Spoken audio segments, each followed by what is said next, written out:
தொம்புளிபாளையம் இருந்து நொயல் ஆற்றங்கரை செல்லக்கூடிய ஒரு பாதை கூடுதறியுமாங்க. இது வந்து தொம்புளிபாளையம் பகுதியாக இருந்தாலும் இந்த மின்மையம் வந்து ஆலாந்துறை ஊராட்சி பேரூராட்சிக்கு உட்பட்ட பகுதியாகும். ஆலாந்துறை பேரூராட்சி எரிவாயு மையம் அறக்கட்டளை ஈசையா மையம் இதை பராமரித்து கொண்டு வருகிறது. இது இப்போ குறைஞ்சபட்சம் ஒரு ஆண்டுகளுக்காக இந்த மின்மயானம் பழுதாய் விழுந்துவிட்டது. பழுதாயதுனால இது வந்து இன்னும் பராமரிக்காமல் இது வைக்கப்பட்டுள்ளார்கள். பாருங்கள், சாமிகளுக்கு பார்த்திங்களா வைக்கப்பட்டுள்ளது. மக்கள் பயன்பாட்டுக்காக இது ரொம்ப காலதாமதமாகிறதுனால மக்கள் ரொம்ப சிரமமாக இருக்குது. ஆகவே இந்த மின்மயானத்தை கூடி விரைவில் மக்கள் பயன்பாட்டுக்கு கொண்டு வர வேண்டும் என்று இதன் வாயிலாக கேட்டுக்கொள்ளப்படுகிறது.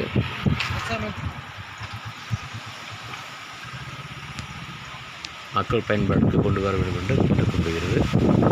பாருங்கள், இதுக்கு ஏற்கனவே பேரூராட்சியில் வந்து மனு கொடுக்கப்பட்டது. மனு வந்து பேரூராட்சி செயல் அலுவலரோடு மனு கொடுக்கப்பட்டது. ஆகவே மக்கள் பயன்பாட்டுக்கு கூடியவர்கள் சரி செய்து கொண்டு வர வேண்டும் என்று இதன் வாயிலாக பொதுமக்கள் சார்பாக கேட்டுக்கொள்ளப்படுகிறது. நன்றி, வணக்கம். ஜெய் ஸ்ரீராம். செம்மீடு பாபு.